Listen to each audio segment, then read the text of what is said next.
Okay, welcome in one and all. I'm very much aware I'm very behind on my hockey recaps and previews, so I'll be taking a look at Thursday's matchups, and then I will go over my Friday's picks and the results of that game, and hopefully I'll have enough time to upload something for Saturday. I'm very much aware by the time that this video is uploaded that the games for Saturday are probably well underway as well, so I'm just a little behind on these uploads. So starting with Thursday matchups, we had 1, 2, 3, 4, 5, 6, 7, 8, 9, 10, 11, 12 matchups on hand, and my picks were not that well at all. So coming into Thursday's matchups, my overall record was, where am I? 30 and 20 thus far on this season. So not too bad, but I feel like Thursday I took a major hit when it came to my predictions and the actual results.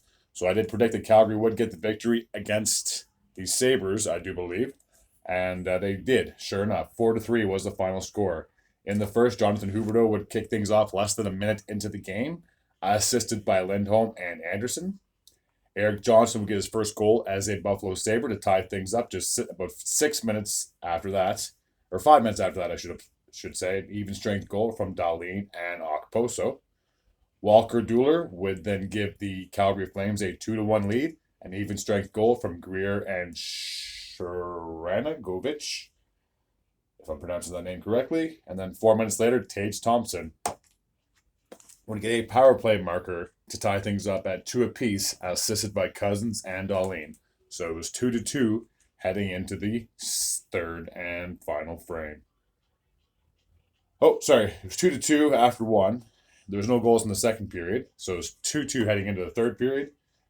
Blake Coleman would get an even strength goal just under 2 minutes into the frame, assisted by Coronado and Gilbert. JJ Paterka would then tie things up at 3. I want to say just over a minute and 20 seconds after that, an even strength goal from Cousins and, if I'm pronouncing this name correctly, Joki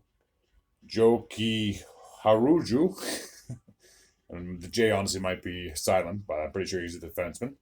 And then just about a minute and a half later after that, Adam Ruzinka would then give the Flames a 4-3 lead, assisted by Kadri and Dubé. So final from Buffalo was 4-3 for the Flames, who have now improved to 2-1-1 on the season, and the Sabres have now fallen to 1-3-0 thus far. Our next matchup takes place in sunny Florida,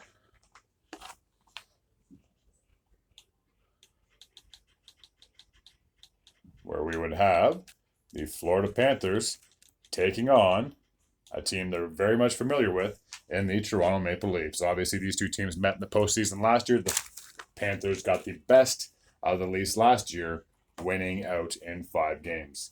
I'm pretty sure I predicted the Maple Leafs would win this one, and it was not meant to be. Final score was 3-1 for the Florida Panthers.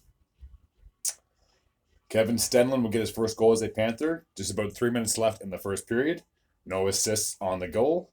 And then just about 6 or 7 seconds left in the first, Oliver Ekman-Larsson would score from Barkov and Reinhart to make it 2-0 for the Panthers heading into the second period. Mitch Marner will get on the board a power play goal with just under 9 minutes to go in the frame, assisted by Tavares and Nylander. So it was 2-1 heading into the third and final frame, where Sam Reinhart would pretty much ice the game with, I want to say, less than a second to go. A shorthanded goal from Dmitry Kulikov. So 3-1 was the final from Florida, who have now improved to 2-2 on the season. And the Leafs are also sitting at 2-0 thus far. Our next matchup takes place in New York, where we would have the Rangers hosting the Nashville Predators. And I'm almost 100% certain that I predicted the Rangers would get the victory in this one, but it was not meant to be a 4-1 final for Nashville Predators in this matchup. So we'll take a look at the scoring summary. So Cole Smith would kick things off in the first for the Predators with just about 11 minutes into the frame, assisted by McCarron and Tyson Barrie. And Cole Smith would get a second goal of the game about 5 minutes after that. No assists on his goal. So 2-0 for the Predators heading into the second frame. Ryan O'Reilly would get a power play goal with 3.5 minutes into the frame, assisted by Evangelista and Forsberg. And speaking of Forsberg, about 10 minutes after that power play goal, he would get a power play goal of his own, assisted by Barry and Josie. And then Adam Fox would get a power play goal for the Rangers, getting them on the board, but with about 40 seconds to go in the frame. But there was too little too late at that point. So 4-1 is the final from New York. So they are now sitting at 2-2-0, and the Nashville Predators are sitting at 2-3-0 on the season. Our next matchup takes place back in Florida, but it's not the Panthers.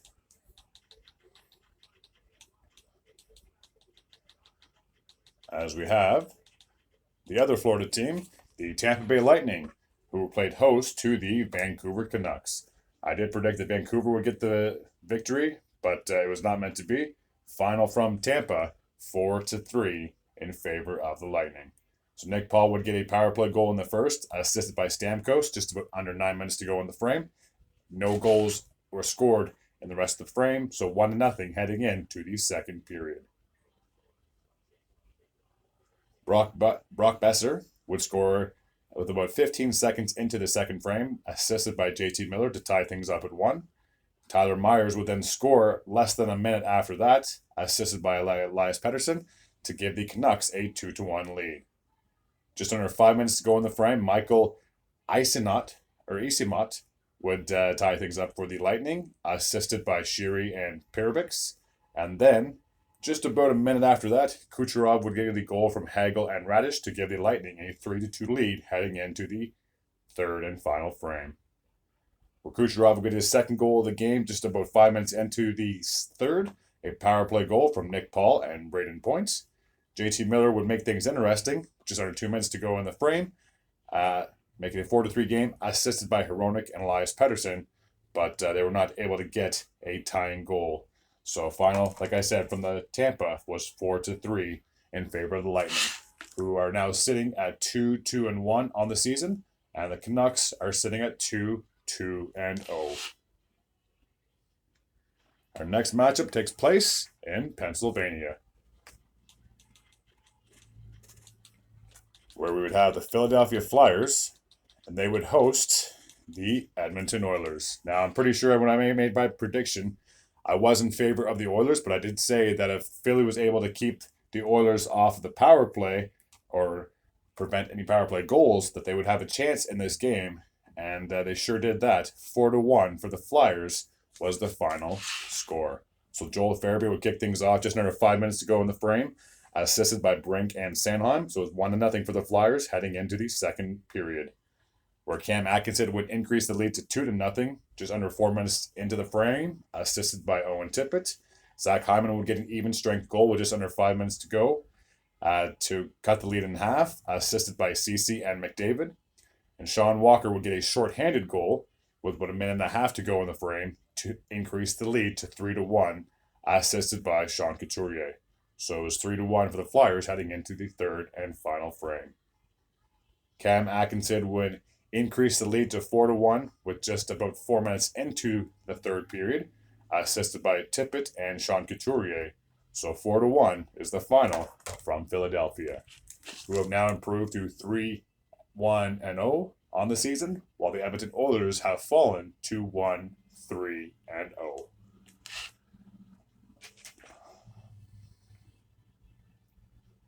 The next matchup takes place in Minneapolis,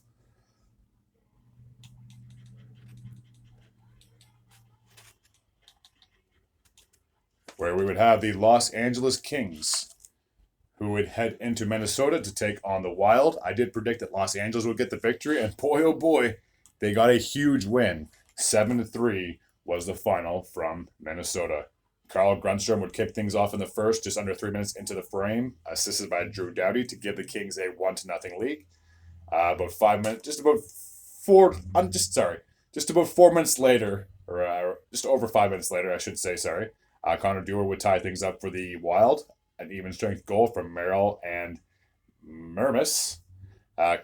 Kirill Kaprizov would then score about a minute and 40 seconds later an even strength goal from Broden and Zuccarello to give the Wild a 2-1 lead. After that, it was pretty much all Kings. Vladislav Garakov would tie things up just under 5 minutes to go. An even strength goal from Kempe and Kopitar. Pierre-Luc Dubois would get an even strength goal with just under a minute to go to give the Kings a 3-2 lead, assisted by Kevin Fiala. Okay, I apologize for that. I had a phone call. So getting back to the recap, so Pierre-Luc Dubois would give the Kings a 3-2 lead. He'd also score a second goal about 12 seconds later, assisted by Fiala again, to increase the lead for the Kings, doubling up the Wild at 4-2 heading into the third and final frame, where Trevor Moore was just about halfway into the frame, or just over halfway, would get an even strength goal from Kalikav and Englund to make it a 5-2 score for the Los Angeles Kings. Joel Eriksson Ek would decrease the lead to 5-3, given the Wild their third goal of the game, assisted by Johansson and Pat Maroon. And then Adrian Kempe would pretty much ice the game, not that it wasn't already on ice, 6-3 with about just over 2 minutes to go, assisted by Matt Roy.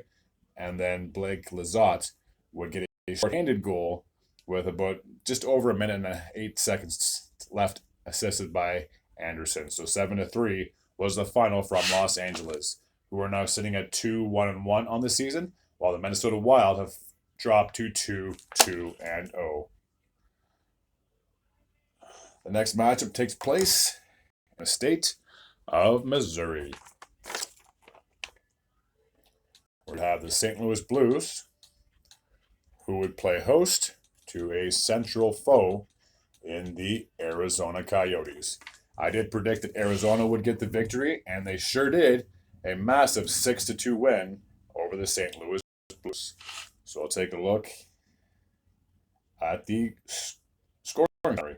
So Nick Bustad would kick things off with a power play goal, just over 5 minutes to go in the frame, assisted by Machelli and Valimaki. So it was 1-0 for the Coyotes heading into the second period, where Clayton Keller would increase the lead about 2.5 minutes into the frame, an even strength goal from Nick Schmaltz.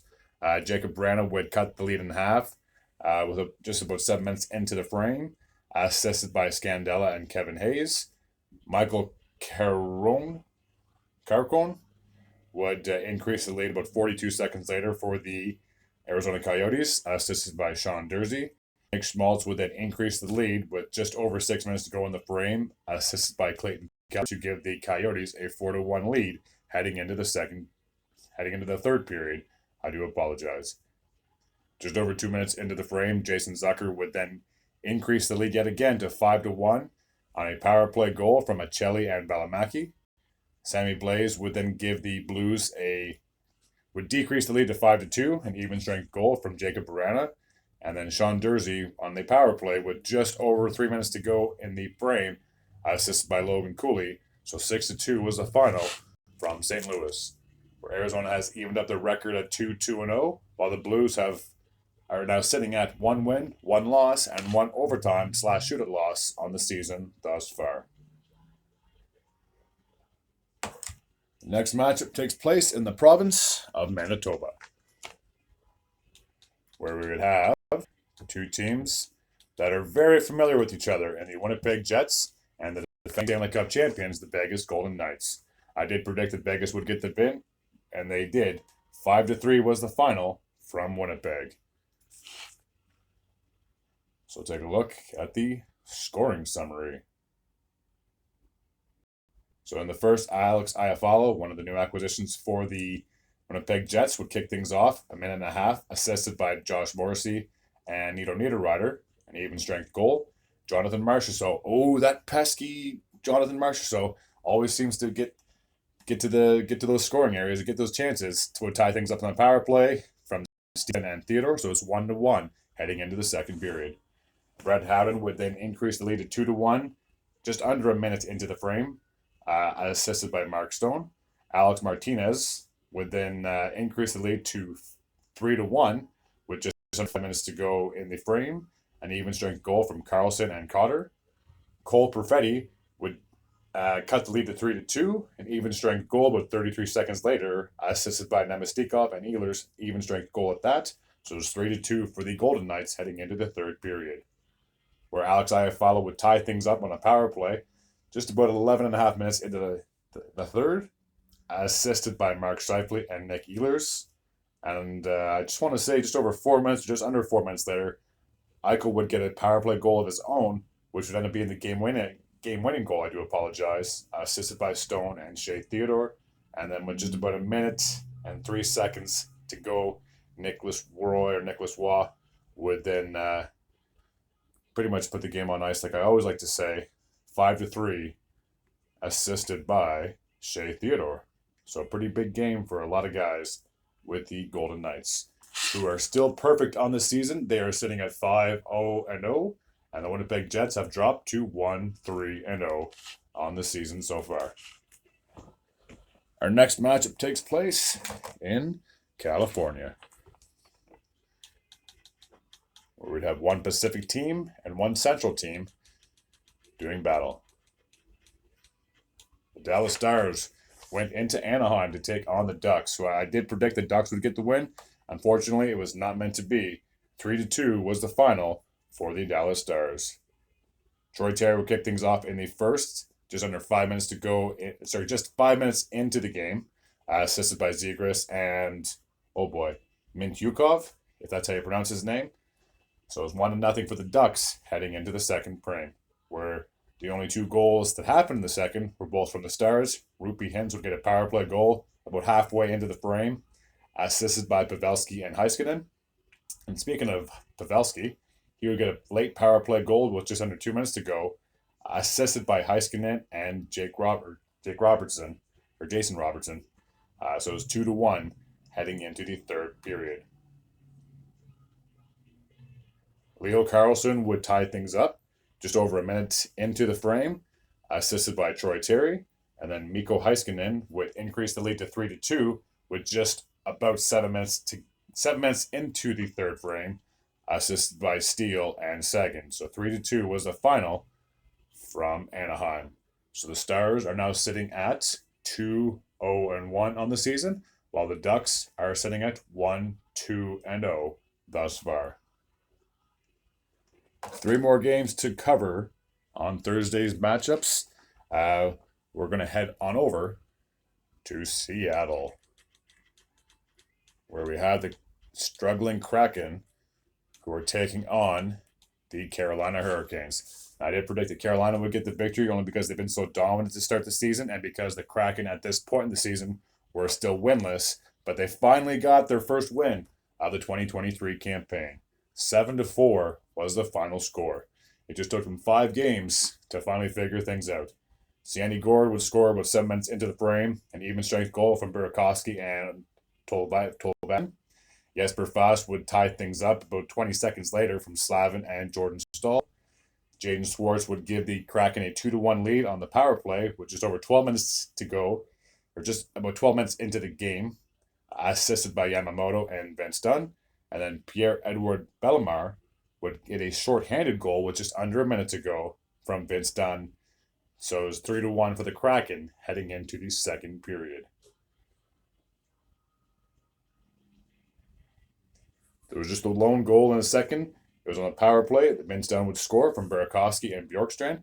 So it was 4-1 for the Kraken heading into the third and final frame, where we had an onslaught of goals, to say the least. Just over a minute into the frame, Seth Jarvis would decrease the lead to 4-2, assisted by Noesen and Slavin. Jesper Kotkaniemi would cut the lead to 4-3, with just about 6 minutes into the frame, assisted by Noesen and Jarvis. Jared McCann would then increase the lead to 5-3, which is about 12 minutes into the frame, assisted by Bjorkstrand and Wenberg.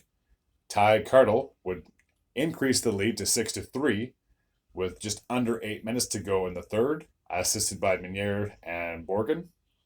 Seth Jarvis would score yet again to decrease the lead to 6-4, a power play goal with just over 4 minutes to go, assisted by Stahl and Nijis. And less than a minute after the Hurricanes would decrease the lead, Oliver Bjorkstrand would increase it yet again to a 3-goal lead, an even strength goal assisted by Borgen. So 7-4 was the final from Seattle, who finally got their first win of the season. As I just mentioned, they are now sitting at 1-3-1, while the Hurricanes are sitting at 3-2-0 so far. Our next matchup takes place in Colorado, where we would have the Colorado Avalanche taking on a central foe in the Chicago Blackhawks. I did predict that Colorado would get the victory, and they sure did. A shutout at that. 4-0 was the final score. So take a look at this scoring summary. Logan O'Connor would kick things off with a shorthanded goal. I just want to say almost 12 minutes into the frame, assisted by Cogliano and Josh Manson. It would actually end up being the game-winning goal, a shorthanded goal of all things. Just about a minute and 20 seconds to go in the first. Ryan Johansson would get a power play goal from Lehkonen and Mikko Rantanen, making it 2-0 after one. The lone goal in the second came from a defenseman, Devin Tays. He would score with just about 7 minutes to go in the frame, assisted by Nishushkin and Thomas Tatar. And then in the third, with just about 9 minutes into the frame, Nathan McKinnon would increase the lead to 4-0, assisted by Tatar and Mikko Rantanen. So 4-0 was the final. Colorado, just like Vegas, are still undefeated on the season. They are sitting at 4-0 on the season, while the Chicago Blackhawks are sitting at 2-3-0 thus far. And finally, the last game from Thursday took place in San Jose. And I will pull that game up on the screen right away.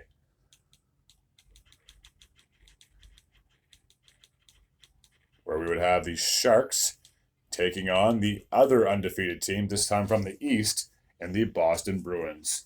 I did predict that Boston would get the victory in this matchup, and they sure did. 3-1 was the final score. Brad Marchand would kick things off just under 2 minutes to go in the first period, I do apologize, assisted by Beecher, an even strength goal. And I want to say about 21 seconds later, James Van Riemsdyk would get an even strength goal from Frederick and Coyle to increase the lead to 2-0 for the Bruins. So it was 2-0 heading into the second period. There was just the one goal to speak of. In the second, David Pastrnak would score from Brandon Carlo. I want to say that was just about 3 minutes and 14 seconds left of that period. 3-0 after two. Anthony Duclair would score for the Sharks about 11 minutes into the frame, assisted by Thomas Hertl, but it was too little too late at that point. So 3-1 was the final from San Jose.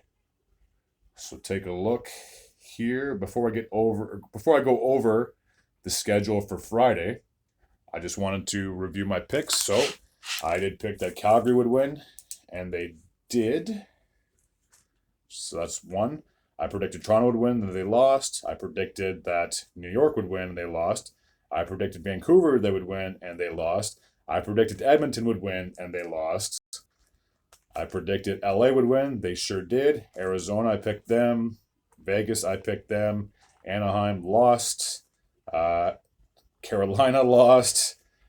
Colorado and Boston both won. So I was right on 1, 2, 3, 4, 5, 6 right. And obviously I must have had 1, 2, 3, 4, 5, 6 wrong. So I was 6-6 for Thursday, which would give my overall record to, I think it's 36-26 so far on the season. So 36-26, which honestly isn't too bad for making predictions for teams to win. So now we'll take a quick little look at Friday's light schedule. If I can pull that schedule up here momentarily. Where are we? We just had the 2 games on Friday. So I'll pull up the teams' logos and make my little predictions for who I thought would have won and who actually did win on Friday's tap. So the Calgary Flames went into Columbus to take on the Blue Jackets. I would have predicted that Calgary would have gotten the win, but it was not meant to be. So 3-1 was the final score from Columbus. So I'll quickly go over that scoring summary. There were no goals in the first, so it was tied 0-0 after one. Sean Corelli would then kick things off in the second with about 6.5 minutes to go. Sorry, 6.5 minutes into the second period, I do apologize. An even strength goal from Danforth and Perovov. So it's 1-0 for the Blue Jackets heading in to the third and final frame. Justin Danforth would then score about 8 minutes and 45 seconds into the frame from Roslovic and Werenski to increase the lead to 2-0 for the Blue Jackets. Elias Lindholm would get a shorthanded goal from Michael Backlund at the 10-minute and 37-second mark of the third period. So it gave the Flames a little bit of hope, but with just about 2 minutes and 20 seconds to go in the game, Zach Werenski would ice it for the Columbus Blue Jackets. So, if I can find the schedule, so that means that even though Calgary won Thursday, the record is now 2-2-1. And as for the Blue Jackets, if I can find their schedule or their record after their win, they should be. Where are they? I don't have their record down here somewhere. They're now sitting at 2-2-0 to even up their record. And then the other game that took place on Friday was between the Devils and the Islanders. I probably would have predicted that the Devils would have won, but I didn't think it would be as close as it would, let alone go in to extra time. So I will pull those teams up on the screen right away. So we have two teams that are more than familiar with each other in the New Jersey Devils and the New York Islanders.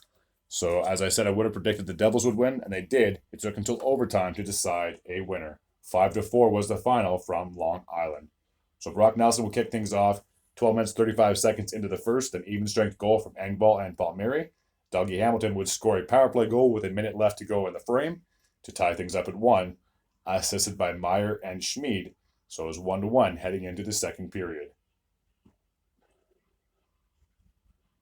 Tyler Toffoli would increase the lead just 21 seconds into the second period from Hughes and Bratt. Brock Nelson would then tie things up a minute and 26 seconds later, assisted by Kyle Palmieri. Luke Hughes would get a power play goal just about a minute after that to increase the lead to 3-2 from his brother Hughes and Bratt. And then Bo Horvat would score, I want to say about 2.5 minutes after that, to tie things up yet again, an even strength goal from Dobson and Martin. So it's 3-3 heading into the third and final frame. Jack Hughes would score a power play goal 4.5 minutes into the third, assisted by Palat and Bratt. And then Bo Horvat would score to tie things up yet again at 4-4, an even strength goal with a minute and 11 seconds to go, assisted by Anders Lee and Matt Barzal. In overtime, Jack Hughes would score a third goal, I do believe, if I'm not mistaken, a hat trick, assisted by Marino and Tom Meyer with about 2 minutes and 19 seconds into the overtime frame. So the Devils got a huge victory over their divisional rival. So now, if I can quickly take a look at the records for both of those teams, so just bear with me. So now New Jersey is sitting at 2-1-1 on the season. And the Islanders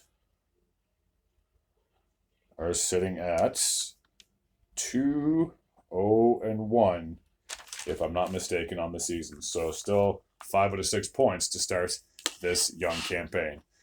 If you happen to tune in for this entire half-an-hour video, I can't thank you enough from the bottom of my heart. If you're new to this channel and you like this type of content, feel free to hit that sub button. I'd be very grateful and very appreciative at the same time.